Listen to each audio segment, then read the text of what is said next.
Merci beaucoup d'être présent et puis de mobiliser votre temps. Et puis, on va pouvoir commencer. Donc là, j'ai juste à côté de moi donc, Thibaut qui va nous faire le témoignage sur son installation antigel. Et puis, Guillaume est avec nous, Guillaume Gastaldi, coordinateur de l'équipe, pour s'occuper aussi du fil des questions. Donc, je commence par partager mon écran. Voilà. Est-ce que vous voyez mon écran? Je vous invite à mettre un petit pouce vers le haut si vous voyez mon écran. Normalement, vous avez un petit bouton tout en bas et vous pouvez avoir des petites réactions, genre pouce, etc. Est-ce que vous voyez l'écran? Oui, oui. Bon, très bien. Super. Eh bien, on va attaquer alors.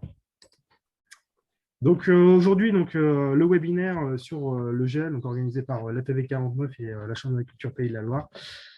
On va commencer. Donc là, hop, je vous invite à tous couper votre micro et puis surtout, voilà, je répète, hein, le petit smiley avec le plus qui vous permet de réagir. Vous pourrez aussi à la fin rédiger vos questions dans Converser. Merci beaucoup de respecter ces petites règles là pour le bon déroulé de ce webinaire. Donc au sommaire, on va parler type de gel rencontré en 2021, les températures sèches et températures humides, on va rentrer un peu dans le détail, des seuils de sensibilité en fonction des stades et puis de l'humidité. Et ensuite, on va rentrer dans notre étude sur l'efficience des méthodes de lutte anti-gel dans un contexte absolument hostile puisqu'on a rencontré tous les types de gel cette année en 2021. Donc, on a vraiment été aux limites des limites des outils de lutte. Le témoignage de Thibaut Henrion donc sur son installation. Et puis ensuite, Guillaume prendra la parole pour nous parler un peu des aides au financement de votre matériel, PCAE, plan de relance.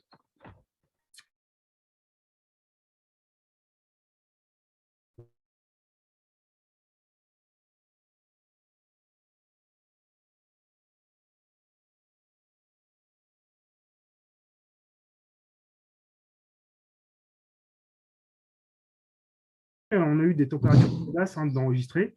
Je vous donne un ordre d'idée, donc de -4 à -6,1 en température sèche. Puis ensuite, il y a une diminution du vent, ce qui a occasionné, au final, juste après ce gel advectif, en fait, un gel radiatif sec. C'est-à-dire que là, on n'était plus dans le même type de gel, mais plutôt donc, sur un type de gel qu'on appelle le gelé noir. Est-ce que vous pouvez couper vos micros, s'il vous plaît? On a entendu une petite... si vous pouvez couper vos micros, je vous remercie. Donc voilà, alors vous voyez cette masse d'air froid là qui descend vraiment des pôles. Voilà, c'est typiquement ce qu'on a eu comme gel donc, le 7-8 avril, que je vous disais advectif. Donc c'est descendu jusqu'en Italie, cette masse d'air froide, qui a occasionné vraiment des températures absolument polaires sur l'ensemble de l'Europe et en l'occurrence dans nos vignobles français.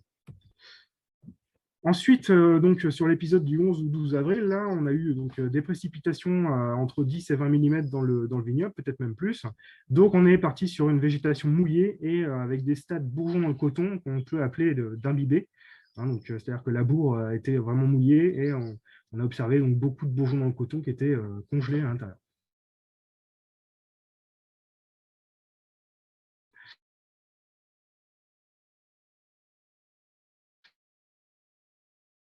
Qui est plutôt de type radiatif avec une humidité très élevée. Et voilà, là, c'est le cas typique de la gelée blanche. Donc, si on conclut déjà pour le gel de 2021, donc 7-8 avril, un gel advectif, qui devient après une gelée noire, plus après la semaine, on a eu beaucoup de petites gelées blanches. Le 11-12 avril, un gel radiatif en conditions humides, encore de la gelée blanche, donc qui a vraiment occasionné pas mal de dégâts, typiquement par exemple sur Cabernet Sauvignon, qui était bourgeon dans le coton. Et ensuite, on a reconnu encore cette semaine des petits dégâts de gel radiatif de la nuit du 2 ou 3 mai. Voilà ce qu'on a pu calculer avec toute l'équipe Viti de la TV, donc par rapport aux bourgeons gelés en fonction des secteurs. Donc tout à gauche, vous avez plutôt le secteur Aubance. Ici au milieu, le secteur, on va dire, Léon. Et ensuite, là, on a plutôt à droite la partie saumuroise. Donc c'est pour vous montrer un petit peu la diversité des situations dans le vignoble. Alors, on va rentrer un petit peu dans le vif du sujet. Alors, on voulait juste faire quelques petites précisions sur la température sèche et la température humide. Donc, la température sèche, c'est vraiment la première donnée qu'on surveille. Attention, donc, ces prévisions météo sont toujours données à 2 mètres du sol. Il y a un site internet qui est très bien fait qui s'appelle Vent2Sky. Vous pouvez entrer votre localité et ici, au niveau de l'onglet température, vous avez donc un onglet 5 cm au-dessus du sol qui nous donne des fois des renseignements assez précieux par rapport à l'évolution plutôt qu'à 2 mètres de haut. Pour la température humide, donc ça permet de prendre en compte le refroidissement de l'air induit par l'évaporation de l'eau. Donc, on va rentrer dans le détail. Donc, quand l'air est saturé vraiment d'humidité, il n'y a pas d'évaporation au niveau de la mèche des thermomètres, donc il n'y a pas de refroidissement supplémentaire. Donc, les thermomètres secs et humides, là, dans ce cas de figure d'un air saturé en humidité, indiquent la même température. Quand l'air est plus sec, par contre, il y a une évaporation en plus au niveau de cette mèche de thermomètre et donc un refroidissement localisé. C'est ce qu'on appelle du coup le gel par évaporation. Qu'est-ce qui se passe en fait dans ces cas de figure? C'est que l'eau utilise l'énergie qui est présente dans l'air et provoque encore un refroidissement de celle-ci.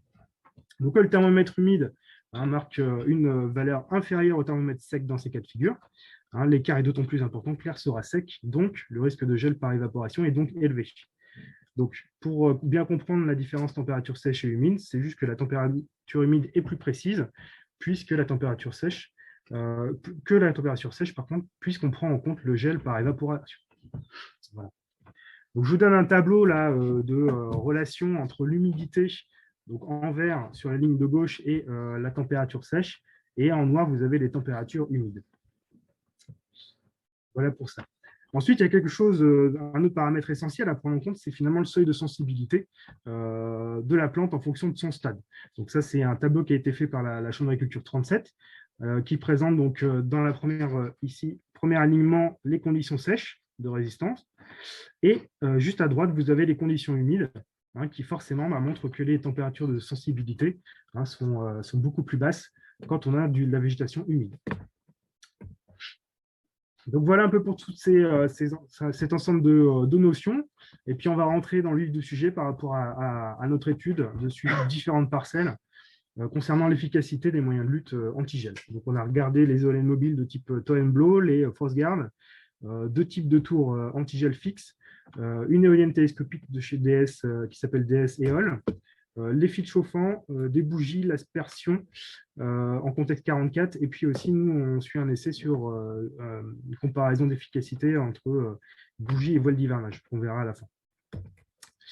Alors, concernant la tour mobile Tow & Blow, donc en termes de tarifs, on est autour de 35 000 €. Dans ce cas de figure, dans cette parcelle, on était au stade coton, pointe verte, première feuille étalée. La température sèche là, est descendue à moins 2,1 et on vous fait une cartographie en fonction des points qu'on a pu mesurer. On n'a pas pu avoir des notations exhaustives par rapport au nombre de parcelles qu'on a souhaité suivre. Donc voilà, ça donne ça comme cartographie. Donc, je vous laisse regarder bien l'explication de la légende de couleur. Donc en vert, on a vraiment 0 dégâts. Ensuite, en jaune, on est sur du 2% à 25%.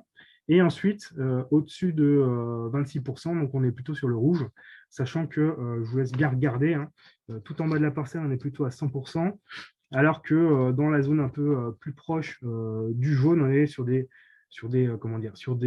dégâts bourgeons gelés, qui est encore, on va dire, satisfaisant, enfin pas complètement catastrophique. Donc, dans ce cas de figure sur la Tow & Blow, on avait réussi à super bien protéger 1 hectare 14 sur un 2 hectares 17. Même matériel sur un autre site avec des pentes à 10%, donc là on est plutôt dans le balayon. Donc il faut juste noter qu'on avait donc une température sèche autour de moins 3 degrés. L'éolienne était placée là le long de la charrière et tournait par contre qu'à 180 degrés, c'est-à-dire qu'elle tournait tout sur le côté droit, puisqu'en fait à gauche c'est une parcelle voisine.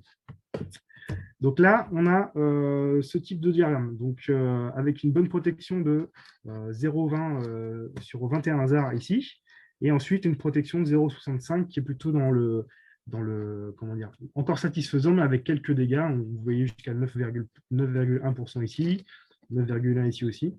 Et après, là, ça décroche, on avait plutôt 50% de dégâts. Le tout était accompagné de bras zéro et de bougies, de grosses bougies de type 60 ou 80 litres.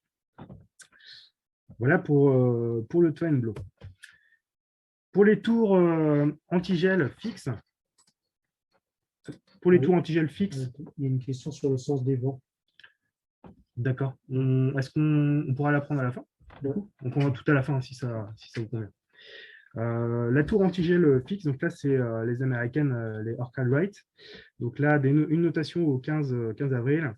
Donc des vignes en production et des jeunes vignes, on était au stade d'éclatement, autour de 45 000 euros pour ce genre de tour antigel. Donc là, la température sèche est descendue à -5 sur ce que je viens de vous dire, éclatement à Bourgeon-en-Coton. Donc voilà un petit peu la cartographie des dégâts. Donc finalement, vous voyez qu'on a plutôt une zone très très bien protégée sur une grande surface. On a juste un petit décrochement plutôt au nord, ici, là, autour de 30,7%, ce qui est encore satisfaisant en soi, hein, 30% de dégâts, hein, c'est quand même une belle performance. Et on a 0% de bourgeons gelés sur 3 hectares 15. Donc voilà, ce qui montre quand même que ça a plutôt bien fonctionné. Cette parcelle était sans chauffage. Donc là, on passe sur le matériel de Thibaut. Donc, tour antigel fixe de chez RN7 avec bras zéro. Voilà, donc on est autour de 48 000 euros en termes de prix. Et là, il y a une petite erreur, juste, il y a quand même source de chaleur nombreuse. Excusez-moi, je corrige ma bêtise. Donc voilà un petit peu le dispositif. Donc, de nombreux bras zéro qui étaient disposés au travers de la parcelle. L'éolienne, donc elle est vraiment ici, placée là. On est descendu à moins 4,4 en sèche. Et donc, on a 0 dégâts sur 1 hectare 42 et après, la zone encore très satisfaisante, là, entre 1,15 et 0,67. Donc, en tout, on a 3 hectares 24 de super bien protégés sur 6 hectares. Notez juste les points maximaux de dégâts. Là, tout en bas, vous avez 67%, alors qu'on a un rayage de 180 mètres. 200 mètres tout en bas. Rayage de 200 mètres, là, donc on arrive à 67% en bas, ce qui est quand même une belle performance. Et à gauche, on est autour de 53%. Le Frostbuster, notation au 30 avril. Donc, il y a beaucoup de. Le prix est assez variable. Donc, ça, c'est plutôt une petite parcelle de 0,3 hectares qui est descendue à -4,9. L'efficacité est quand même assez limitée autour du Frostguard. Donc, on avait vraiment voilà, un effet autour de voilà, 0,025 hectares. Voilà, donc efficacité somme toute limitée. Donc, on a voulu vérifier avec les données 44 là, qui ont été fournies par Florent Bantel. Donc là, c'est pareil, on avait aussi donc, plutôt une efficacité un peu partielle dans le 44.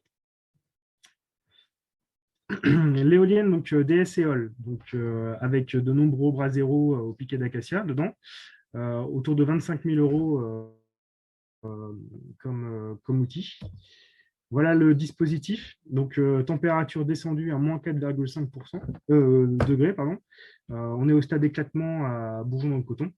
Donc, voilà à peu près la disposition des bras zéro dans la parcelle. Donc, l'efficacité très bonne là, sur 1 hectare 15, très satisfaisante aussi sur 0,85.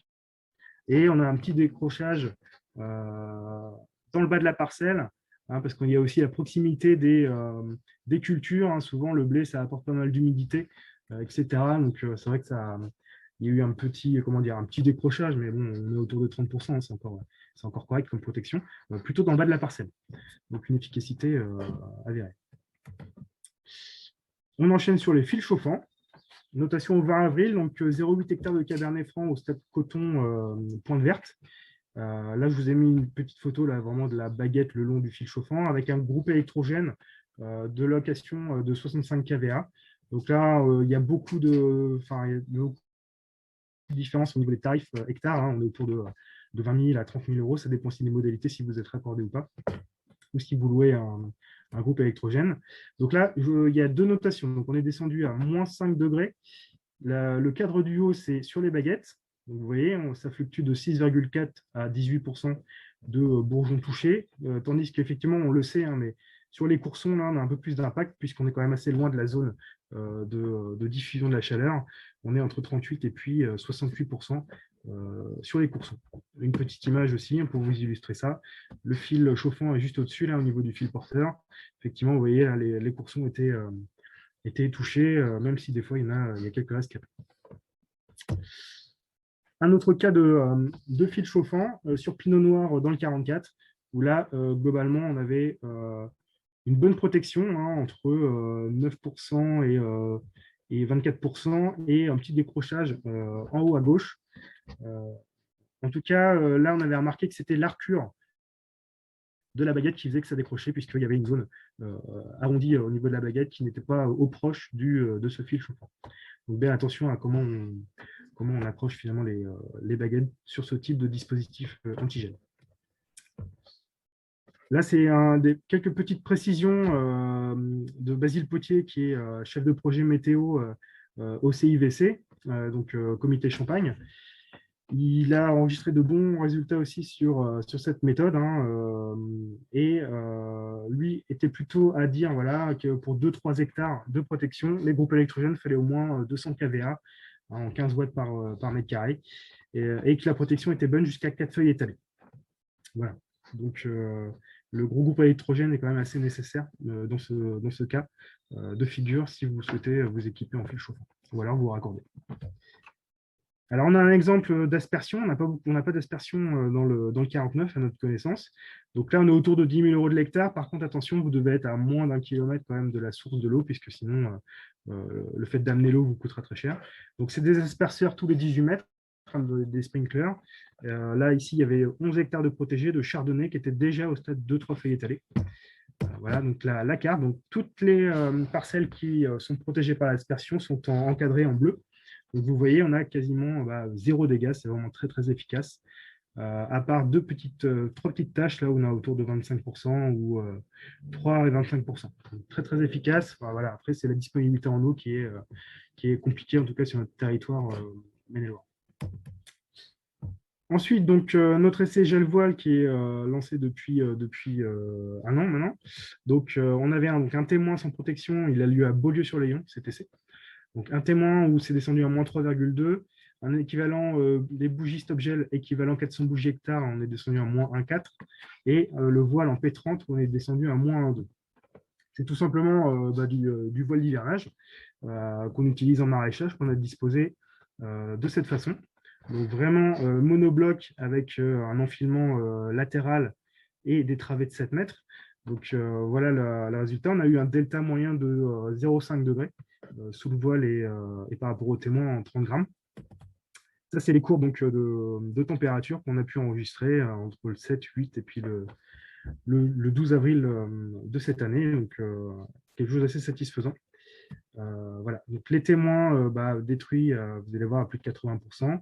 Et sous le voile, on a eu, il me semble, de mémoire, environ, c'est une photo de la semaine dernière, on avait environ 11% de bourgeons gelés. Donc, voilà les courbes, 85% sur le témoin, 11,7 sous le voile, et les bougies, forcément, qui ont une efficacité avérée à 4,9%. Un autre essai chez un autre vigneron du côté de Saint-Lambert-du-Laté, là, dans une construction doublée, en fait, donc en 60 grammes. Hein, on avait un témoin à 100% gelé, des températures à moins 4. Tout l'îlot est du coup est gelé. Et sous le voile, on a réussi à garder plus 0,7. Donc, je vous laisse voir un peu ce que ça donne comme montage. Et du coup, là, l'efficacité quand même était très, très bonne. Donc après, c'est pas une solution qui est clé en main, mais en tout cas, on y travaille pour pouvoir industrialiser ce process et lever les verrous aussi au niveau INAO. Donc pour la bougie aussi, d'autres exemples, là, à 350 bougies hectares sur le Nantais. Donc voilà, des efficacités très très bonnes, autour de 0% de bourgeons gelés à 1% max. Donc là, ça y est, notre étude est terminée. Je vous présente 2-3 petits moyens de protection supplémentaires sur lesquels des fois on a eu des questions, des sollicitations à titre informationnel. Donc là, il y a les chaufferettes à granulés de chez CG Biomasse. Donc c'est distribué par Alabert dans le Chablisien. Il y aurait un déclenchement automatique qui serait possible en option. L'efficacité est très très bonne. Là, c'est pareil, c'est Basile Potier qui nous a donné ces informations. Donc, on avait 40% de dégâts à moins 6,5 degrés dans la zone non protégée et avec les 200 chaufferettes hectares, on avait une hausse moyenne de plus 4 degrés. Donc une efficacité qui fonctionne bien avec 8 heures d'autonomie au niveau de la trémie pour mettre au moins, je crois, 1 ou 2 sacs de granulés. La micro-aspersion, on a la chance d'avoir un site pas très très loin d'ici, à Chinon, où là on descend à 12 mètres cubes heure hectare. C'est une firme donc israélienne qui s'appelle Netafim qui a développé ce système. Donc vous arrosez en fait 5 mètres de long sur le rang et sur 0,5 à 0,7 de large. Donc c'est d'où la diminution forte de quantité d'eau hectare, puisqu'on est en classique autour de 45 mètres cubes heure hectare. Et voilà, donc j'en ai fini pour vous présenter notre travaux. Et puis on va enchaîner là sur le témoignage avec Thibaut. On a préparé quelques petites questions. Donc Thibaut, je vais te poser ces petites questions. On va se... Il n'y a pas des questions sur les dispositifs antigènes. On les prend. Ouais, on peut les prendre, effectivement. Ouais. Il y a des questions alors, du coup, on va prendre quelques questions du chat, si ça vous va. Donc Guillaume. Il y avait un marathon qui voulait avoir le sens des vents sur les différentes situations qui ont été présentées. Effectivement, on n'a pas le sens des vents, ce qu'il faudrait qu'on ait accès à toutes les stations météo des victimes, et on est en train de récupérer ces données. En fait, ma question, ce n'était pas tant le sens des vents, bonjour. C'était plus l'orientation de la parcelle et les proximités avec des cultures apportant gros d'humidité, type colza ou blé, parce qu'on s'aperçoit effectivement qu'on n'est pas tout seul, notre parcelle, et que quand on est sur des vents de nord-nord-est, si ça arrive côté d'un champ de blé ou d'un champ de colza, ça oblige à mettre des points de chauffe qui créent un barrage par rapport à ces parcelles. Donc, c'était pour avoir un peu d'éléments pour corroborer vos analyses, en fait. Alors, effectivement, l'observation, elle a été faite de ce côté, du côté de l'éolienne Orca-Bright. Attendez, je remonte juste le fil. En attendant, j'ai aussi Christian Blé qui m'avait bien fait remonter cette observation de plus de dégâts à proximité des colzas et des blés. Donc, ici, là même, dans cette parcelle, effectivement, là, il y a des cultures ici et là. Et on voit bien que voilà, il y a le petit décrochement quand même dans ces zones-là. De l'efficacité sûrement par une remontée de l'humidité liée peut-être au phénomène de guttation là, des feuilles des fois des blés. Et est-ce que le fait de remettre des haies, ça pourrait être, est-ce qu'il y a des expériences sur le sujet en remettant quelques haies, est-ce que ça crée un barrage qui vient nous protéger? J'ai pas à ma connaissance de résultats d'expé qui vont dans ce sens. J'en ai pas, honnêtement. Peut-être Thibaut, toi, tu as peut-être observé. Alors, moi, j'ai pas d'infos par rapport aux haies. Après, nous, par rapport au positionnement de ma tour, je sais qu'il y avait un bois derrière et théoriquement, la tour aurait dû être descendue un peu plus basse. Et ce que m'avait dit le constructeur, c'était que parfois, il était intéressant de récupérer la chaleur d'un bois. Comme ça, la tour, elle arrive à aspirer ce qui vient du dessus du bois et on gagne quelques degrés. Parce que la parcelle que vous voyez où Thomas a fait les comptages, c'est une parcelle extrêmement gélive qui a gelé à 100% en 2016, 2017, 2019. Donc, elle gèle tout le temps. C'est l'une des plus froides. Et à Saint-Macaire, on a aussi des sols qui font qu'on a beaucoup d'hygrométrie. Je ne me rappelle plus le jour où on avait combien d'hygrométrie, mais de toute façon, à chaque fois, si vous regardez les bulletins de la TV, maintenant, il y a une station à Saint-Macaire, vous regardez, c'est souvent la plus froide et la plus humide. Et nous, c'est un peu ce qui est compliqué. Donc, c'est pour ça qu'il m'avait dit, si on remonte un peu la tour, on va moins protéger le bas parce que la parcelle est un peu en pente. Mais d'un autre côté, on va pouvoir récupérer cette chaleur au-dessus du bois. Alors après, est-ce qu'une haie aura le même effet? Je ne peux pas le dire. Par contre, effectivement, justement, j'ai une autre parcelle qui est équipée de tours antigel où j'ai planté une haie côté nord-est pour essayer de bloquer au moins les vents froids. Parce que les autres années, je me suis aperçu que la partie nord-est était celle qui gelait souvent le plus vite, entre guillemets. Donc, dans 10 ans, je vous dirai si la haie est efficace. Très bien, est-ce qu'il y a d'autres questions? Pas dans le chat. Pas dans le chat.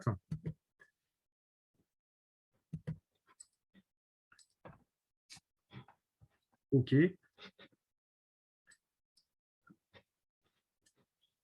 Alors. Excuse-moi Thomas. Oui. Ceux qui ont utilisé des bougies, là, ils en ont mis combien finalement? Ils ont eu besoin de les allumer combien de nuits? Combien d'heures? C'est assez c'est assez variable. Il y a eu beaucoup, en fait, hein, beaucoup d'heures, puisque des fois, ça commençait des fois vers 1 heure ou 2 heures du matin. Il y avait sûrement, souvent, en tout cas, besoin de minimum 300, voire 350 à 400 par rapport aux températures qu'on a pu rencontrer autour de -4, -4,5, Ouais. voire plus bas. Et les renouveler combien de fois? Alors, il y a eu effectivement des opérations de re-remplissage de bougies avec de la paraffine en poudre, enfin, en granulé.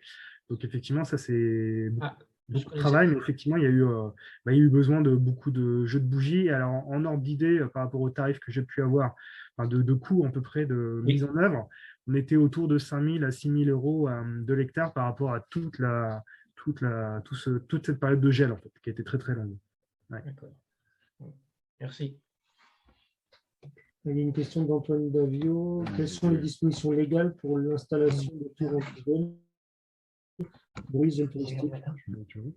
Ouais, ben ça, donc, du coup, il y a une demande préalable de travaux, de mise en place de systèmes de protection de culture qui a été faite par la Fédération viticole et la préfecture. Donc, c'est un document qu'on peut demander à la Fédération viticole. Il faut juste le remplir et le déclarer en mairie. Si vous n'avez pas de patrimoine ou de choses comme ça, si vous n'êtes pas dans une zone un peu spécifique par rapport à la pollution visuelle ou des choses comme ça. Donc, s'il n'y a pas de ce souci par rapport à ça, on peut installer des tours n'importe où. Moi, quand on a refait le PLU de Saint-Macart-du-Bois, j'avais fait rajouter déjà en amont une clause comme quoi, pour tout ce qui est système de protection des cultures, il n'y aurait pas de demande de pouvoir rejeter ces demandes-là. J'avais vu ça en amont un peu, je m'étais préparé. Après, concernant le bruit, donc on a une déclaration, alors a priori tout le monde ne le fait pas, je sais qu'il y en a beaucoup qui ne le font pas, moi je les ai faites, c'est déclaration d'utilisation de matériel professionnel ayant un impact nuisible sur les voisins, comme peuvent faire des discothèques, un festival, etc. hein. Vous faites une cartographie, vous mettez vos situations de système anti-gel et quel est l'impact susceptible d'avoir les tours anti-gel. Alors, c'est toujours un peu compliqué. Les données constructeurs sont autour de 800 mètres, 600 mètres à 80 décibels. Moi, mes tours anti-gel, on les entend jusqu'à 5 km. Alors, après, il faut savoir quelle est la notion de bruit. À 5 km, c'est un bruit de fond. 1 kilomètre, les gens, ils ont un hélicoptère dans leur jardin. Donc, c'est quand même impactant. Moi, j'avais fait de la communication par rapport à ça. C'était une question pour après, mais on peut l'aborder maintenant, je pense. J'avais mis en place une réunion d'information. J'avais distribué des papiers dans toutes les boîtes aux lettres des voisins concernant le bruit. Pour faire une réunion d'information, j'ai eu 3 personnes. Donc, c'est très peu. J'étais très déçu. Bon, c'est pas grave. Suite à ça, j'ai quand même fait une information sur le site internet de la mairie et le Facebook de la mairie pour indiquer aux gens que début avril, j'allais très certainement mettre en route les systèmes de tours anti-gel et que ça allait avoir un impact sur le bruit et puis après les odeurs avec le brûlage, etc. Donc, suite à ça, bon, pas de réaction. Au bout de 3 ou 4 nuits, il a commencé à y avoir des réactions sur le site internet de la mairie. Voilà, donc ça a été à l'ordre du jour du dernier conseil municipal, c'était la première chose. Bon, les gens sont plutôt compréhensifs quand même dans l'ensemble. Il y a quand même eu, faut pas garder que les retours négatifs. Hein. Il y en a eu 5-6, il y a eu 5-6 plaintes à la mairie. Mais il y a eu aussi beaucoup de gens qui ont mis des messages d'encouragement. Cette année, je pense que tout le monde a bien été au courant de la problématique pour le monde agricole dans ce mois d'avril. Grâce aux médias, pour une fois, ils ont fait les choses bien. Donc, du coup, on a pu… je pense que ça a un peu aidé, même si forcément, il y a des gens qui sont fortement impactés, qui ont des métiers où ils ont besoin de dormir à certaines heures. Moi, il y a un soir où j'ai malheureusement mis les tours en route à 22 heures. Quand vous les mettez à 22 heures, vous savez que pour vous, ça va être long, mais pour les voisins aussi. Donc, voilà. Moi, j'ai essayé de communiquer le plus possible. La communication, elle n'avait pas du tout été établie parce que les gens… il y a eu le Covid, il y a eu tout ça, ça a été un peu compliqué, mais Mais bon, aujourd'hui, ça s'est fait. Globalement, il y a beaucoup de gens qui m'ont dit que heureusement que ça a été fait parce qu'ils voient bien la différence entre les parcelles où il y a de la protection et les parcelles où il n'y a pas de protection. Donc, globalement, ça a quand même été compris par la plupart du public. Une question là de Tiffen Piver. Est-il encore temps de commander et d'être livré pour le printemps prochain pour la tour Orchard Wright? Deuxième question, est-elle éligible PCAE? Alors ça, l'éligibilité PCAE, c'est oui. Après, alors les délais de livraison, effectivement, vu le risque de demande forte, il se peut que ça soit un petit peu compliqué, hein, très honnêtement. Hein. Ouais. Moi, j'ai eu des échos que il y avait des devis qui étaient faits, mais qu'il y avait des problèmes de fourniture de semi-conducteurs, etc. pour les tours antigènes. Ça risque d'être compliqué pour être livré au printemps prochain. Donc, je ne sais pas quoi en répondre de plus.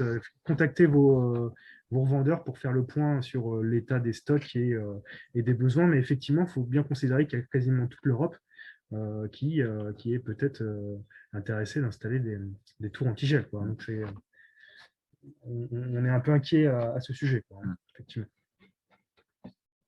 Donc, il y a oui, Mme Raton qui dit plus la pénurie en acier électronique, bien sûr, oui, effectivement. Arnaud et Rivaud, donc oui, tu voudrais témoigner? Je te laisse prendre la parole. Oui, bonjour. Donc oui, je me suis pour présenter. Donc Arnaud Rivaud, donc je suis pas du 49, moi je suis de Vouvray. Donc j'ai été invité par Thomas à participer à cette visio. Donc on a échangé, on se connaît parce qu'à l'époque il travaillait sur le 37. Donc je voudrais témoigner parce que comme tout le monde, on a dû lutter aussi activement contre le gel. Par plusieurs moyens, mais notamment les tours qu'on a mis en place cette année. Beaucoup de chance, on a pu les installer un mois avant les épisodes de gel. Et oui, je voudrais revenir par rapport au problème de nuisance. Donc, nous, on a installé par le biais d'une CUMA trois grosses tours Orchard Wright, là, donc forcément les plus bruyantes. Donc c'est vrai que c'est un peu compliqué. Bon, il y en a une qui est pas dans une zone trop habitée.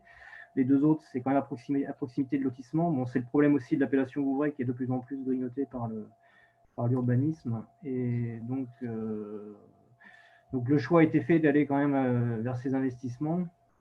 Bon, il y a des gens qui l'ont compris et il y a des gens qui l'ont très très mal vécu.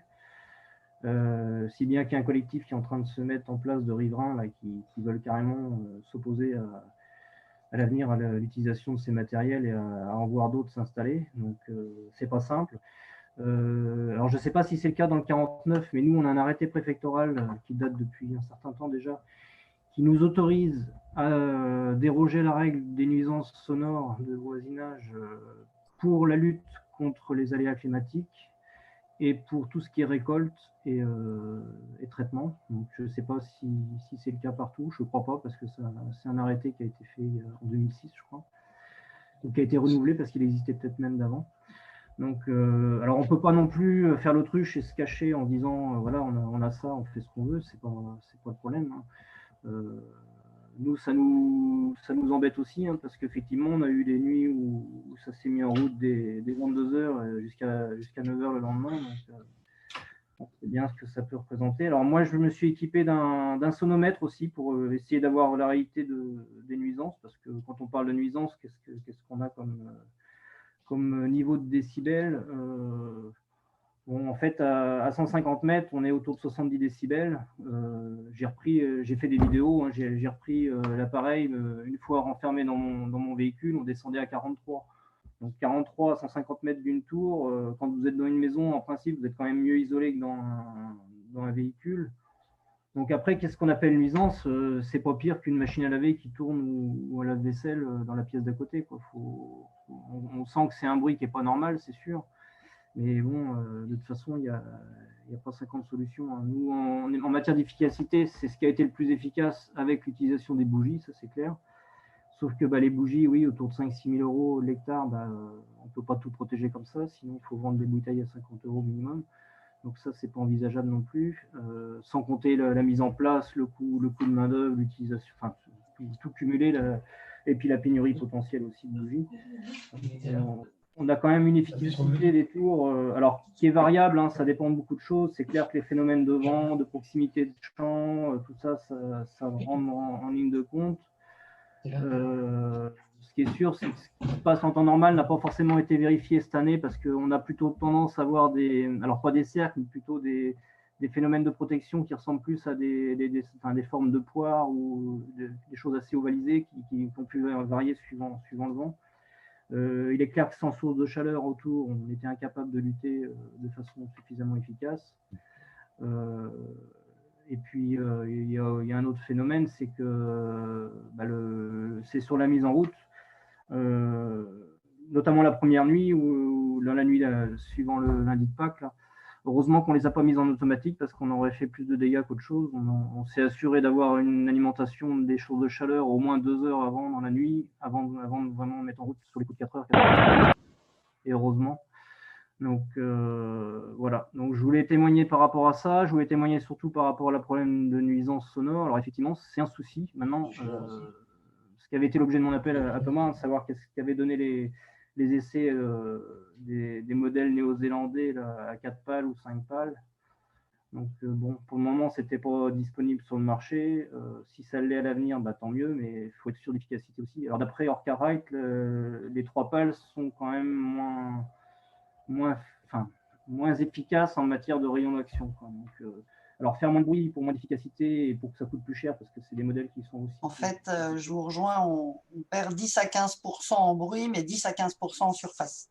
Oui, donc, et pas 10-15% d'efficacité en moins, donc c'est de coût en moins, pardon. Donc, non, le coût est supérieur puisqu'il faut remettre un billet de 9000 en changeant les pales. Oui, voilà. Donc ça reste un problème. Hein. Honnêtement, on ne sait pas trop comment le manier. C'est la difficulté, mais qui est d'ordre général, hein, de faire cohabiter les néo-ruraux avec le monde agricole. Voilà, il faut que les gens comprennent que c'est quand même des phénomènes assez exceptionnels, même si malheureusement ça se répète de plus en plus. Autant il y a eu des décennies où on gelait une fois tous les 10-15 ans, aujourd'hui c'est 4 fois en 6 ans. Quoi.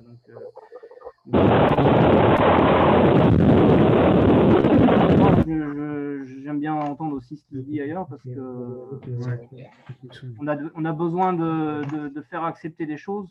Bon, tant que c'est nous, vignerons, qui gérons les choses, c'est une chose. Le jour où ce sont des gros domaines, je pense notamment au château de Moncontour, là, qui a énormément de vignes autour de nous sur le village, là, s'il leur vient l'idée de mettre des tours parce qu'ils se rendent compte que c'est efficace, je pense qu'ils ne vont pas se soucier de savoir si ça pose problème aux voisins ou pas, ils vont les installer, point barre. Il y a Château Pétrus qu'on a acheté 3 pour 12 hectares, ils n'ont pas dû demander aux voisins si ça les gênait ou pas. Quoi. Donc, à un moment donné, c'est soit on essaie de faire cohabiter tout ça et ça fonctionne, soit ça va être très très compliqué. Enfin, en Maine-et-Loire, la préfecture nous demande de déposer en mairie quand même une attestation qui dit qu'on est en dessous de 80 décibels. L'Orca Wright, en l'occurrence, on est bien au-dessus à 150 mètres. Pour avoir fait un relevé, on est à entre 95 et 98 décibels. Alors, nous, on n'a pas relevé à ce niveau-là. Moi, j'en ai une sur Saint-Cyr. Alors après, c'est pour ça que le sens des vents, ça joue pour beaucoup. Ça joue énormément. Ouais. Mais qui est à côté on est 3 à avoir installé des tours au Wright, autour d'une cité qui s'appelle la Cité des Lulles, en l'occurrence une cité américaine. On a déjà eu une plainte au préfet qui nous soutient parce que voilà, on a l'autorisation d'utiliser en fonction de certaines températures sur une période de l'année, mais la décibel, par contre, il est bien dit que c'est à nous de prouver qu'on respecte la règle en vigueur par huissier, et c'est à nous de financer le huissier. Donc là, en Maine-et-Loire, on est borderline avec le Wright. Enfin, pour ma part, je suis borderline sur la parcelle que j'ai équipée avec ça. Chacun prend sa discipline. Donc nous, on met une affiche au début de la saison, 2-3 jours avant, puisque les gelées, on les voit arriver quand même. On met une affiche, on a un vigneron qui prévient 3 personnes sur la cité, c'est-à-dire qu'on communique avec eux. Et en fin de saison, on se collecte des bouteilles, en l'occurrence, pour aussi les remercier de leur gentillesse. Alors, ça marche avec certains, avec une, ça ne marche pas. Hein. Il y a même le président de la, comment on appelle ça, de la cité, en fait, qui envoie des courriers au préfet sans l'aval de son assemblée générale. Non, mais c'est pas simple. Hein. Bon, tant qu'on a des politiques… Et avec le Wright, on est au-dessus des décibels autorisés de toute façon, et ils le savent très bien. On n'est pas à 43. Hein. Moi, j'ai mesuré à 43 dans mon véhicule à 150 mètres. Oui, dans le véhicule, mais en extérieur, s'ils dorment les fenêtres ouvertes… on est à 60-65. Donc, c'est pas pire qu'une moissonneuse en pleine nuit avec les fenêtres ouvertes en plein jour. Nous, on frisait les 100. Là, dans la cité, ils sont quasiment à entre 95 et 98 décibels avec les 3 en même temps, parce qu'une toute seule, c'est une chose, mais quand il y en a 3 en fonction du sens des vents, on fait une amplification de bruit. C'est sûr. Merci beaucoup pour cet échange. Vous voyez, sur Zoom, on peut quand même avoir un peu d'interactivité. Alors, je reviens. Oui, excuse-moi, vas-y. Il y a le vent et il y a aussi l'hygrométrie. L'hygrométrie fait le claquement des tours est très différent. La première semaine du 7-8 avril, elle faisait vraiment beaucoup de bruit, les tours. Par contre, la semaine d'après, beaucoup moins. Oui. Pour l'utilisation des tours, il y a autre chose qu'il faut absolument qu'on arrive à mettre en place. On a trouvé la solution, c'est d'arriver à savoir qu'est-ce qu'on a comme masse d'air au-dessus et quelle température on a autour de 30 à 40 mètres. Ah, mais ça, on l'a avec Ventisky à 500 mètres. Ah, je l'entends. On l'a sur Ventisky à 500 mètres, en fait. Savoir ce qu'on redescend, ce qu'on ramène. Oui, alors nous, on voudrait être plus précis. On a un réseau de synchropes qui est installé sur Vouvray depuis un moment, là, avec quasiment 200 stations. Et on leur a demandé, ils peuvent nous faire des sondes qui soient à 30 mètres ou 40 mètres portées par un ballon d'hélium. Donc, on va essayer d'être encore plus précis dans ce qu'on fait, ce qui nous permettra de les déclencher vraiment que quand on est sûr de ne pas faire de bêtises déjà. Et puis d'essayer d'en limiter l'utilisation autant que possible, ça c'est clair. Et je pense que c'est ce genre d'information en réel, en direct, quoi, ça ne fera que de nous aider à l'avenir. Juste pour aller dans ce sens-là, je pense que le déclenchement automatique, c'est certainement un confort. Oui, maintenant, et Thomas l'a très bien dit au tout début, l'écart entre la température sèche et la température humide, c'est un élément essentiel. On sait très bien que si on est en zone hyper humide, on doit allumer quand c'est en positif et qu'on a un délai d'intervention d'à peu près 1 heure sur une tour pour qu'elle ait une efficacité tant dans l'assèchement, voire même 1h30. C'est sûr que quand on a un gros écart entre température sèche et température humide, on peut se permettre de décaler le déclenchement. Et c'est là où l'automatique trouve ses limites avec les riverains, c'est que ça redémarre, ça repart, ça redémarre, ça repart. Moi, personnellement, sur 5 tours avec lesquels je travaille, j'en ai aucune en démarrage automatique. Voilà, pour nous piloter. On gagne du gaz, on gagne du fioul. Enfin, je veux dire, à un moment donné, c'est de l'argent quand ça tourne pour rien et on évite de se faire pourrir aussi par les voisins. Non, mais c'est sûr. Alors, 2 questions dans le chat. Là, une première question de Tiffany Pivert. Quel distributeur revendeur Arcade dans le 49 ? C'est des revendeurs fil extra dans le 41. Oui. Voilà, qui sont les vendeurs locaux. Et après, deuxième question donc, de Laurent Charrier. L'éolienne peut aller chercher de l'air chaud jusqu'à quelle hauteur ? 35-50 mètres, contrôlé avec un drone en fait, où la caméra bouge.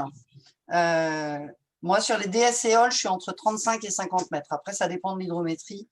Et sur l'Ocha-Wright, on est à peu près similaire. Et un fonctionnement en ellipse avec des points de chauffe.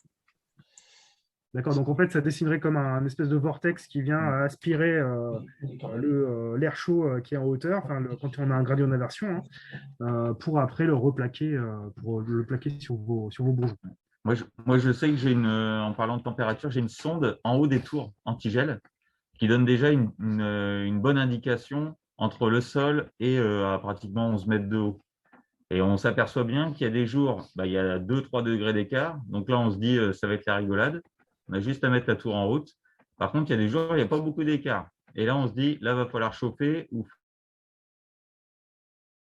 il faut la mettre. Et cette année, on a bien vu, tous les jours, c'était différent. On n'a jamais fait de la même façon. Alors, il y a aussi un projet intéressant qui s'appelle le projet SIGTAG qui se déroule à Quincy. Je ne sais pas si je vois des collègues là, du coup, de la SICAVAC. Est-ce que éventuellement vous auriez je sais pas, des informations par rapport à ce projet Oui, bonjour. Donc nous, par rapport au projet SIGTAG, donc là c'était la première année, ils avaient fait déjà des relevés sur des gelées d'automne. Donc, ils ont essayé de décrire un petit peu justement les vitesses d'air en fonction des hauteurs de l'éloignement des tours. On n'a pas plus de retours pour l'instant. Il y a un site internet qui a été créé dédié à ce projet. Donc, vous pouvez y aller. Il y a pas des infos, mais on reste un peu sur notre faim pour l'instant. Et j'espère que d'ici les prochaines années, on va avoir plus de retours, et notamment suite à ces épisodes de gel-là. Mais voilà, c'est un gros projet, on en attend beaucoup. Et vous pouvez aller voir sur Internet, hein, il y a un site qui est très bien fait. Voilà tout ce que je peux vous dire pour l'instant. Merci beaucoup, Marie, pour ces infos. Et il me semble que ce projet aussi a financé le poste d'une doctorante, justement pour un peu modéliser tous ces mouvements d'air autour des éoliennes. Donc, effectivement, on aura de l'info prochainement. Est-ce que ça vous va si on repart sur le petit interview de Thibaut? Je vais reprendre mes petites questions. Hop. 14h45, normalement on termine vers 15h, 15h30. Les questions, ici. Qu'est-ce que j'ai mis? Voilà, ici. Alors, excusez-moi de la manip.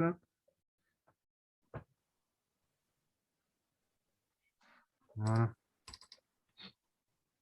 Le frost, machin, ça peut tout marcher. Voilà. Alors, Thibaut, qu'est-ce qui a déclenché ton projet de protection anti-gel? Comment as-tu dimensionné aussi ton équipement? Alors, ce que je disais tout à l'heure, c'est que moi, j'ai gelé en 2016, j'ai gelé en 2000. Alors, je me suis installé en 2014, hein, c'est quand même assez récent, c'est ma carte du bois. C'est une installation aussi un peu particulière parce que je suis hors cadre familial. Donc, je m'installe en 2014, en 2016, on gèle, en 2017, on gèle, en 2019, on gèle. Je me dis, déjà en 2018, en fait, je m'étais posé la question d'investir dans un système de protection. Je le fais pas. 2019, je gèle. Je me dis là, j'ai peut-être été un peu bête. Je me dis, voilà, aujourd'hui, j'ai repris une entreprise qui a pas si mal fonctionné que ça. Le problème, j'ai créé des marchés. Il y a des choses qui sont faites au niveau de la vente de bouteilles. C'est bien d'avoir des assurances, mais il y a un moment, tout le travail qui a été fait en amont de développer des marchés, d'avoir des vins, etc., l'assurance, elle ne prend pas en considération toute cette économie-là. Et donc, du coup, je me suis dit, le mieux, c'est, de toute façon, je sais que c'est déjà plus ou moins historiquement un secteur gélif. Je me suis aussi beaucoup documenté sur le changement climatique. J'ai rencontré beaucoup de gens. Notamment, j'avais rencontré Bruno Parmentier, pour ceux qui connaissent, qui a été directeur de l'ESA, avec qui j'ai beaucoup échangé. Et je me suis dit, faut pas se poser la question, faut y aller. L'entreprise est en bonne situation financière. C'est pas quand j'aurai des difficultés que je pourrai installer un système anti-gel. Donc en 2019, je me suis dit, voilà, faut protéger le vignoble. J'ai 42 hectares de vignes. Donc, l'objectif, c'était de protéger la moitié. Le budget était un peu lourd quand même. Donc, du coup, j'ai protégé, entre guillemets, que 18 hectares, mais c'est déjà pas mal. Donc, j'ai mis 4 tours anti-gel dans les parcelles les plus gélives, qui sont vraiment très gélives, hein, parce qu'à chaque fois qu'on gèle à 100%. Hein. Donc, voilà ce qui a déclenché le projet. C'était 2019, hein, l'accumulation des gelées. Et puis le fait que voilà, je me disais, bon, l'entreprise est encore en bonne situation financière, c'est le moment, ou sinon on n'y arrivera jamais. Et donc, du coup, voilà. Et le dimensionnement a été plutôt restreint, entre guillemets, par une histoire de budget. Hein. Moi, j'ai un montant de 140 000 € hein, de tour anti-gel avec les fondations. Donc, voilà. Par rapport à ça, est-ce que je me suis fait aider? Donc, oui, forcément. J'ai eu 15 000 € par le PCAE parce que comme j'ai malheureusement pas de voisins, j'allais pas monter une CUMA pour faire une demande d'aide anti-gel. J'ai tout groupé. Donc, j'ai fait un dossier PCAE, j'ai alerté la députée, j'ai envoyé beaucoup de lettres au ministère, etc. Parce que quand vous êtes en CUMA, il n'y avait pas de limite, entre guillemets, de plafond d'investissement. Quand vous êtes seul, c'est limité à 15 000 €. De toute façon, quand vous n'avez pas de voisins, vous n'allez pas faire investir un collectif que pour une personne. Ce n'est pas logique non plus. Je ne me suis pas fait entendre. Donc, j'ai été limité à ces 15 000 €. J'espère que ça va bouger. J'ai essayé de faire tout ce que je pouvais, moi. Bon, tant pis, c'est comme ça. Aujourd'hui, je sais que j'ai perdu des aides, mais d'un autre côté, j'ai rentabilisé, je pense, une grosse partie de mon investissement cette année.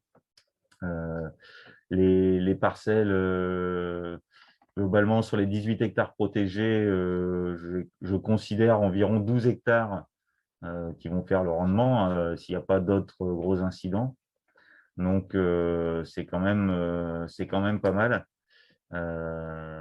Surtout avec le contexte qu'on a connu aussi l'année dernière avec le Covid et tout, il y a plusieurs choses qui se cumulent. Donc, si en plus cette année j'avais manqué de vin, ça aurait été compliqué. À ton projet, du coup, tu as ces éoliennes, ça te coûtait combien à peu près 140 000 euros. 140 000. Donc, je crois qu'il y a 133 000 de tours à peu près. Je n'ai plus les chiffres exacts, hein, ça doit être 133 000 de tours et 8 000 euros de béton. À peu près, voilà, à peine de 1 000 euros de béton par tour. Hein, ça doit être 1 500. On n'est pas loin des 140 000, moins 15 000 euros de subvention. Ça fait quand même 125 000 euros à financer. Bon, après, ce que je vous disais, 12 hectares à peu près de sauvés. Si on compte 10 000 euros de chiffre d'affaires à l'hectare, à peu près, bon, c'est bon an, mal an, c'est pas si mal que ça. Après, il y a aussi un coût de fonctionnement. Marie-Françoise le disait tout à l'heure, il n'est pas négligeable. Hein. Quand moi, je mets en route mes 4 tours, c'est 100 litres de fuel à l'heure. Donc, à 70 euros du 1000, ça fait, du 100 litres, ça fait voilà, déjà un peu d'argent. Je loue, donc moi, alors c'est un peu spécifique, j'ai une seule tour avec un moteur. Les 3 autres sont avec des tracteurs, prise de force tracteur. Donc là, par contre, j'ai la chance d'être en CUMA, et, parce qu'il faut des tracteurs de forte puissance, 140 chevaux minimum.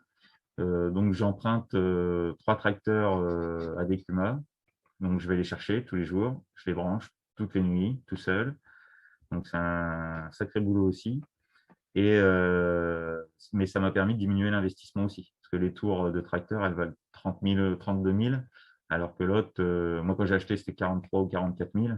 Et aujourd'hui, c'est 48. Mais après, il y a aussi la main-d'œuvre. Quand vous êtes obligé de faire du feu, vous ne pouvez pas faire du feu tout seul sur des superficies importantes. Donc, il faut demander l'accord des salariés, s'ils sont d'accord. Maintenant, on a changé de convention collective. Jusqu'à l'année dernière, il n'y avait pas d'heure de nuit. Donc, ça, c'était, entre guillemets, à mon avis, une absurdité. Mais bon, moi, j'avais quand même… On en avait discuté avec mes salariés avant. Je leur avais demandé s'ils étaient d'accord pour venir la nuit. Je leur avais fait une majoration des heures de nuit.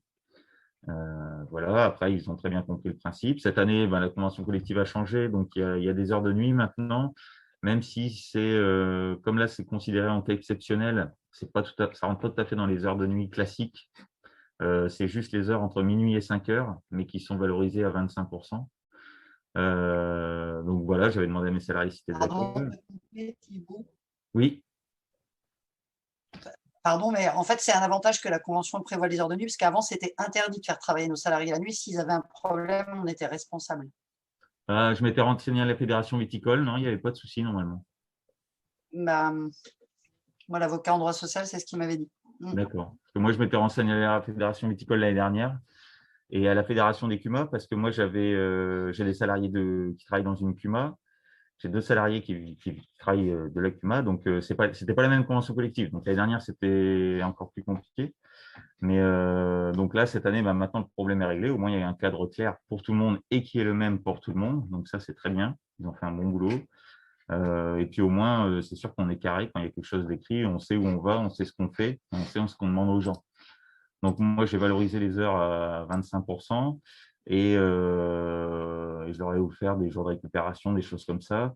Après, ils sont aujourd'hui très satisfaits de leur travail parce qu'ils ont bien vu l'impact de ce qu'ils ont fait sur les vignes. Parce que donc sur l'îlot où on voit la tour où Thomas nous a montré le schéma, en fait, il y en a 2 de tours. Il aurait fallu en installer une 3e. Donc la 3e que je n'ai pas installée, c'est 80% de gel sur les autres parcelles. Donc dès qu'on sort du diamètre des tours, on a vraiment un impact important sur le gel de la vigne, quoi. Donc voilà. à peu près sur ces questions-là. C'est ça, donc sur ce schéma-là, tu as une éolienne tout là-haut, là. Oui, ça, un peu plus loin au par là-haut. nord-ouest, là. Oui. Ici, au-dessus du Oui. thermomètre. Et en fin de compte, sur la partie… sur cette partie-là, là, qui est vraiment en haut, il y a très peu de gel. En fait, ça fait vraiment comme ça. Hein, on voit que ça remonte comme ça en travers. Là, ça se voit très, très bien en ce moment. Et pourtant, ici, on est très loin des 2 tours et on était en vent contraire, on pourrait dire. Donc, du coup, on a eu une protection qu'on ne sait pas trop expliquer. Mais nous, on voyait bien que le feu qui était là, il bougeait énormément alors qu'il était très loin des 2 tours. Et donc, de toute façon, il explique bien sur Saint-Nicolas-de-Bourgueil, il y a vraiment une synergie qui se crée quand on met plusieurs tours. Donc là, moi, l'objectif, la 3e, elle devait être là normalement. Donc, elle y sera certainement l'année prochaine. Et je pense qu'on va protéger beaucoup mieux l'îlot parce qu'il y a vraiment, ici, là, on aurait dû geler beaucoup plus. En plus, souvent, ça stagnait là d'habitude. Donc, il y a vraiment quelque chose qui s'est passé entre les tours. Et ça, à Saint-Nicolas, ils l'ont vraiment vérifié parce que je crois qu'avec 44 tours, ils estiment pratiquement avoir protégé 600 hectares. Donc, ce qui est vraiment important par rapport à si on prend la base de 4 hectares par tour. Et je pense que même sur Saint-Cyr, vous pouvez en témoigner, ça doit être un peu pareil dans le même esprit. Je confirme. Ouais. Alors, comme autre question qu'on voudrait te poser, hein, du coup, c'est si c'était à refaire, Thibaut, est-ce que tu ferais quelque chose de différent? Si oui, quoi? J'achèterais la 5e. C'est le début. J'achèterais la 5e. J'aurais peut-être fait porter quand même le projet par une CUMA. J'aurais créé une CUMA, j'aurais essayé de trouver des voisins pour aider parce que c'est quand même débile cette histoire d'administratif. On va payer de la compta pour faire une CUMA. Alors moi, je suis président de CUMA en plus, hein, mais je ne voyais pas pourquoi j'allais faire porter au collectif un investissement personnel. Ça, c'est vraiment ce côté administratif, il me révolte. Donc c'est pour ça que j'avais fait vraiment beaucoup de bruit en 2019. Vous pouvez demander à la députée, elle m'a eu beaucoup au téléphone, même d'autres personnes. Ça, c'est honteux. Bon, c'est comme ça. Si c'était à refaire, je ferais encore plus de bruit. J'en ai pas fait assez parce que ça pourrait aider d'autres personnes. Mais bon, Si voilà. tu veux qu'on y aille à 2, on peut. Hein, parce que moi, j'ai investi, On peut, j'ai investi toute seule, pareil. J'ai eu que 15 000 parce que voilà. on a voulu monter une CUMA, mais il faut être 4 dans des Voilà. communes voisines. Moi, j'estimais que c'était un investissement individuel. Il y en a un qui s'est désisté la veille de créer la CUMA. Donc, du coup, je suis partie toute seule, mais j'ai touché que 15 000 sur 147 000 euros d'investissement. Ouais, et ça, c'est débile, mais c'est français, donc, ou c'est européen, même c'est européen ce truc-là. Parce que j'avais essayé d'appeler le ministère et tout. J'ai appelé plusieurs députés. Parce que j'ai un petit cousin qui est député, donc j'ai vraiment essayé de taper partout. Mais ça n'a rien fait bouger, ils s'en foutent royalement. Donc, bon, ça, si c'était à refaire, je pense que peut-être, ouais, j'aurais dû essayer d'appeler d'autres personnes qui étaient dans la même situation et qui essayaient de faire plus bouger les choses. Après, j'avoue que ça a été très compliqué d'avoir mes tours. Hein. Je les ai commandés en mai ou juin 2019. Je les ai installés le 17 mars. Je me rappelle de la date, premier jour du confinement. Je les ai mis en route le 25 mars 2019 parce que Samacar, c'est très froid. Hein. Et cette année, donc, j'en recommande une. A priori, il semblerait qu'aujourd'hui, les délais seraient respectés chez mon fournisseur. Après, ça, c'est ce qu'ils disent aujourd'hui. On verra dans 6 mois. Mais c'est vrai que c'est des projets qui sont longs à mettre en place. C'est des investissements qui sont lourds. Et ça serait bien qu'on soit un peu plus épaulé sur ce genre de projet. Alors cette année, hein, ça a été très très long, là, cette lutte anti-gel. Comment on a tous vu enfin, sur le terrain, on a tous eu ce retour hein, de vraiment une lutte, voilà, on termine hors d'haleine. Comment tu pourrais imaginer ménager un peu le facteur humain qui finalement est décisif dans ces périodes difficiles, quoi, hein. Alors, le facteur humain, il est très lourd. Ceux qui ont la chance d'investir en CUMA, ils ont vraiment beaucoup de chance. Ils ont toutes les aides et en plus, ils sont plusieurs. C'est plus facile. Moi, je suis tout seul. Je suis unique associé sur l'entreprise. Je travaille qu'avec des salariés. Ça m'embête de faire venir mes salariés toutes les nuits parce que je sais que c'est dur physiquement, c'est dur mentalement. Vous êtes usés. J'ai passé 12 nuits sur les 15 premières nuits du mois d'avril dans les vignes, dont 4 avec mes salariés. De minuit à Alors, vous faites, allez, globalement, vous êtes de minuit à 9 h du matin dans vos vignes pour le gel. Après, vous faites votre journée classique. Vous ne dormez pas vraiment. Quand vous allez vous coucher à 9 h, vous êtes exténué, mais bon, on ne dort pas vraiment beaucoup. On attend le téléphone qui sonne. On a tellement peur de le louper, de louper l'alarme gel. Donc, autant dire qu'on resterait dehors, ça ne change rien. Moi, en 15 jours, je crois que j'ai dormi 40 heures. Donc, c'est quand même pas beaucoup. J'étais exténué. Le dernier jour, le dernier lundi, ouais, ça a été dur de se lever parce que j'en ai marre. Mais donc, du coup, le facteur humain, il est vraiment très important. Et c'est pour ça que l'investissement en CUMA, il est vraiment primordial, je pense. Et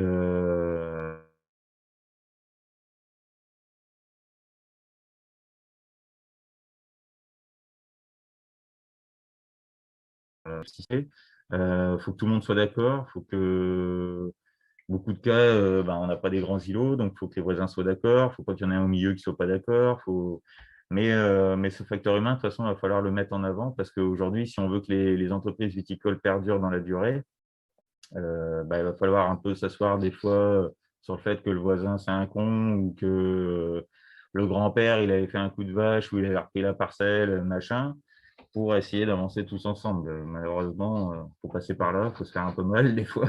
Moi aussi, je ne suis pas toujours d'accord avec mes voisins, mais bon, dans la CUMA, si on veut avancer, si on veut aider tout le monde viticole, il faut y aller, quoi. Donc, le facteur humain, il est primordial.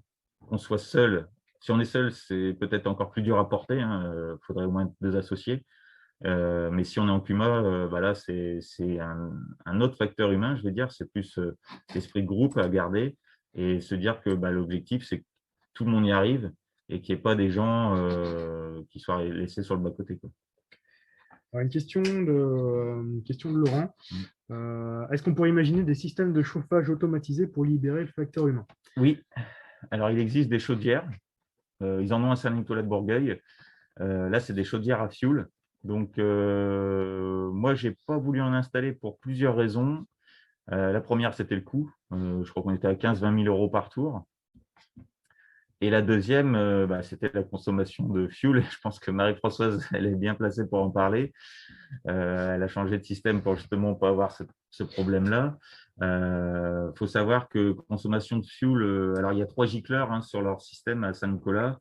Quand ils mettent à fond, je crois que c'est 110 litres heure ou 120 litres heure de fuel par tour et par chaudière. Alors, vous imaginez, 4 tours. Oui, c'est 900 litres à peu près par matériel. Ouais, donc c'est des trucs de fou, quoi.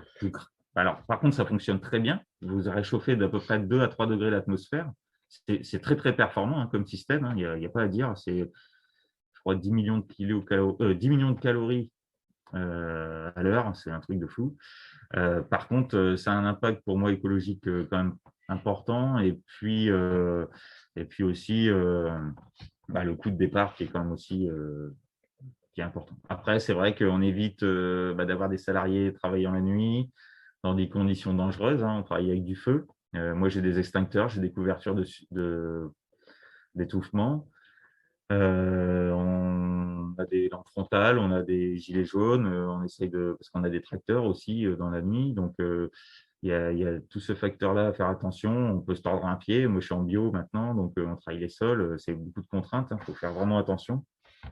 C'est vrai que les chauffages seraient pas mal. Mais après, ils sont en train d'étudier a priori des chauffages au granulé qui sembleraient un petit peu moins performants d'un point de vue calorifique. Mais bon, pourquoi pas. Après, le granulé, c'est pas une solution non plus.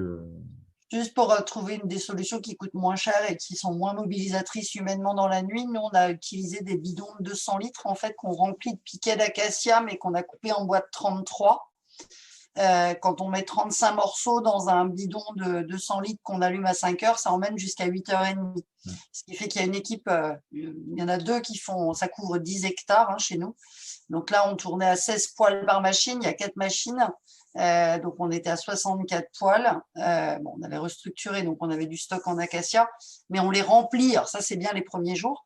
On les remplit en fait la journée, il n'y a plus qu'à les allumer dans la nuit, et sur 10 hectares, 64 poêles à 2, c'est 40 minutes.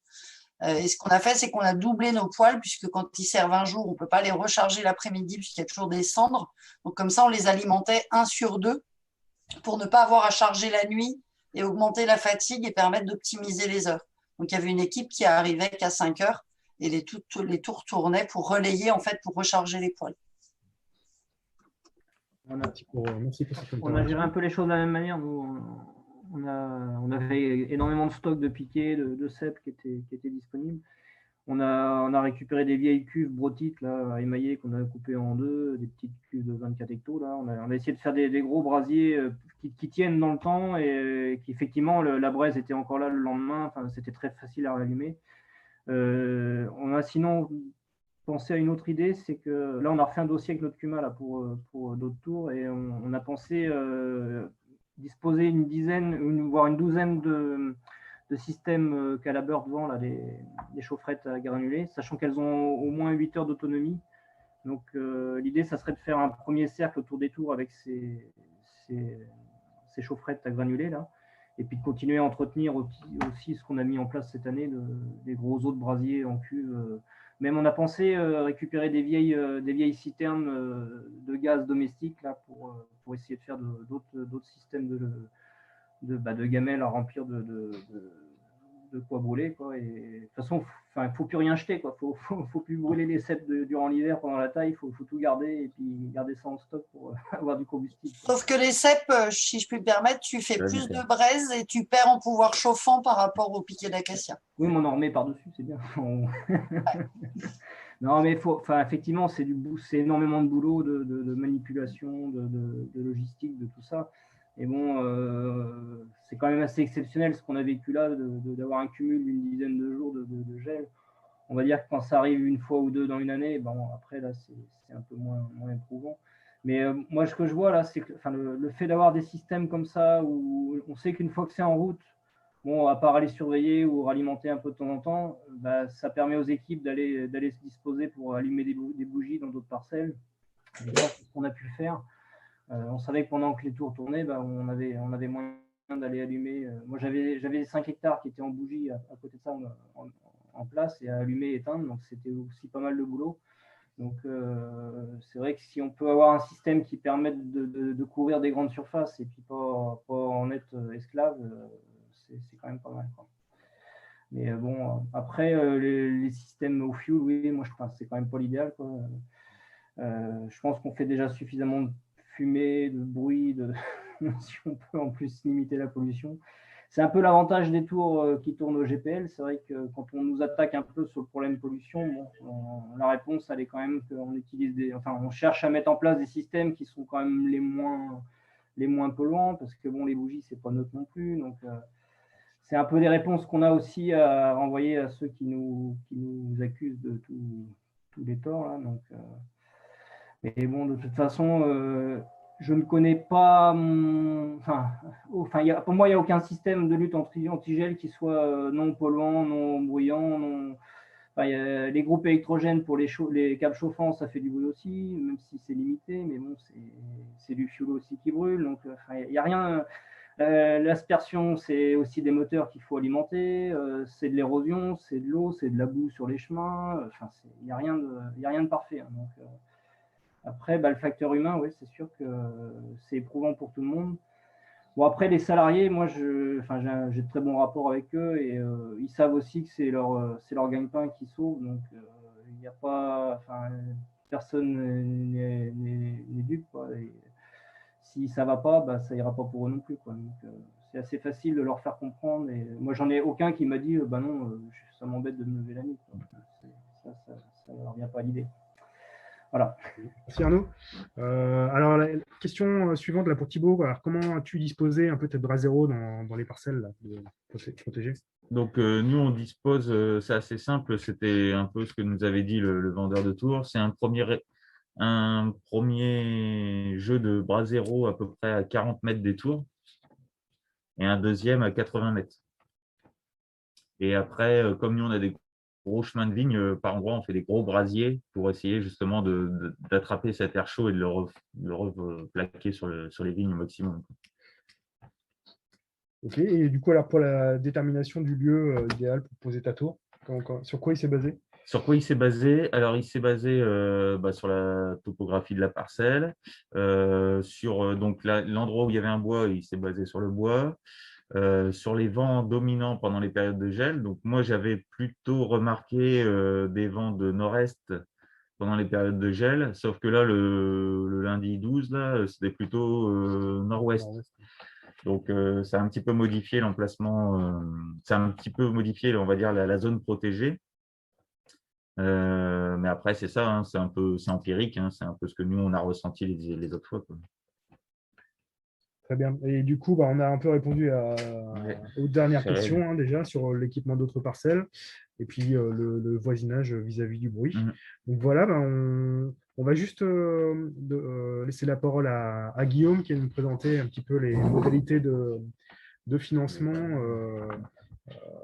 niveau PCAE et niveau plan de relance. Couper ton micro.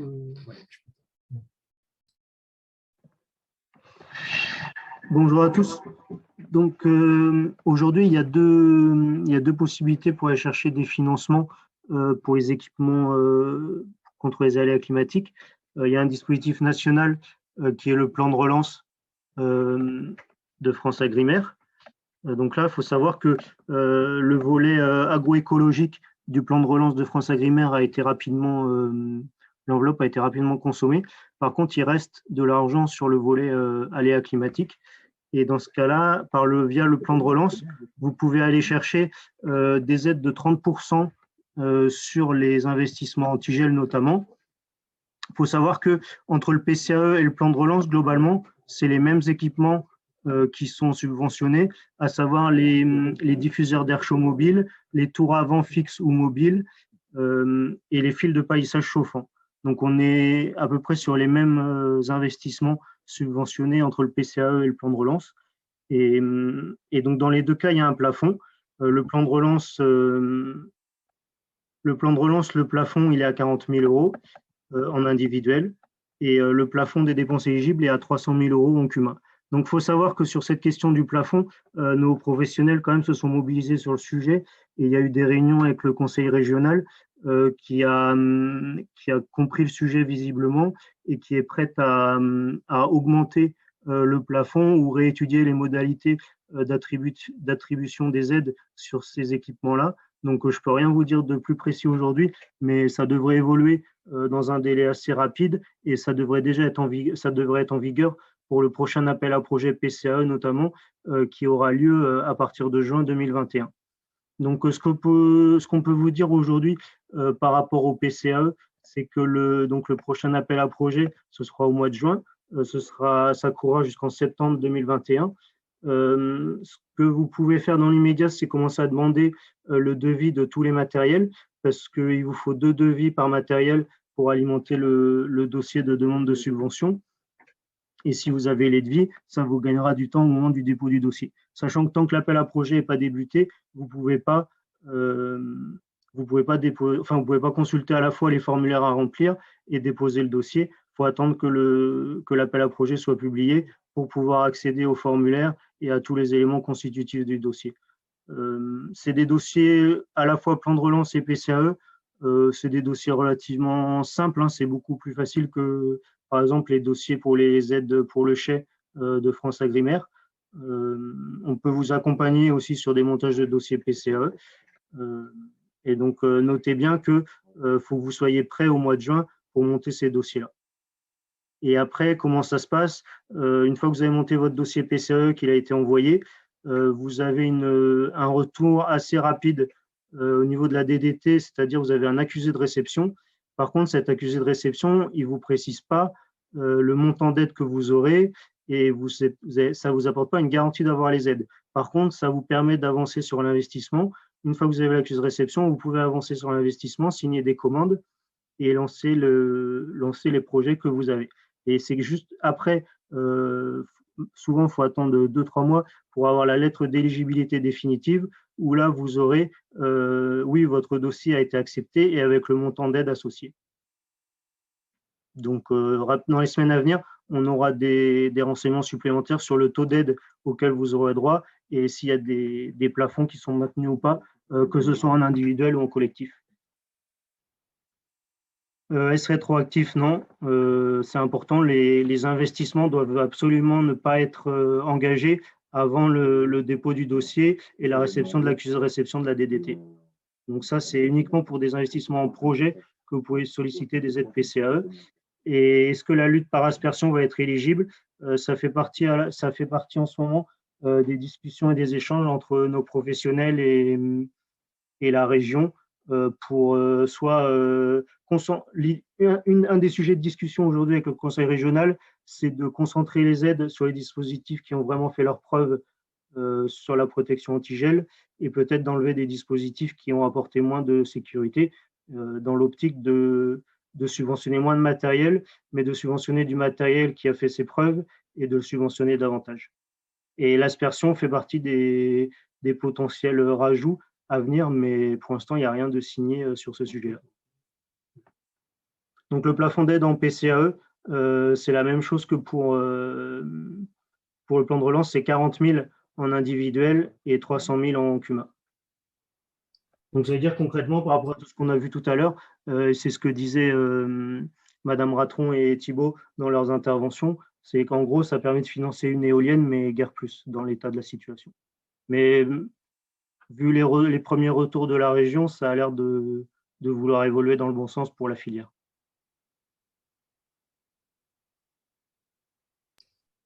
Donc voilà ce que je pouvais vous dire de façon synthétique. Je ne sais pas s'il y a des questions.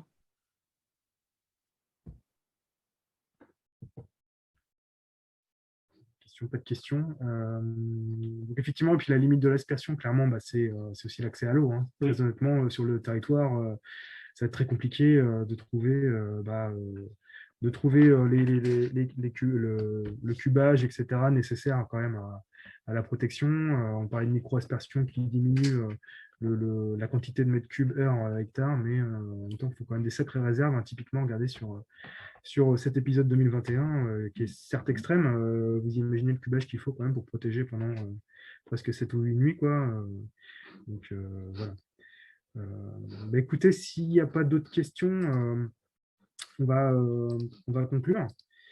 Voilà, donc cette année, là, 2020, une année aussi précoce que 2021, une année aussi précoce que 2020. Si on remet un petit peu les choses dans le contexte, l'année dernière, en 2020, on était donc aussi pareil sur des débourrements fin mars. On aurait pu passer pareil à la correctionnelle. Ça aurait été possible. Donc cette année, 3 types de gel, hein, donc l'advectif, puis ensuite la gelée noire, puis la gelée blanche. Donc on a quand même fait des estimations d'efficacité dans des conditions très hostiles et finalement, vous voyez, il y a quand même beaucoup de méthodes de lutte qui ont très bien fonctionné. Et surtout, ce qui est important, c'est qu'il faut prendre en compte les contraintes et le potentiel de vos exploitations pour choisir le bon moyen de protection. Hein. On ne peut pas conclure là à vous dire, voilà, c'est vraiment ça qui est l'idéal.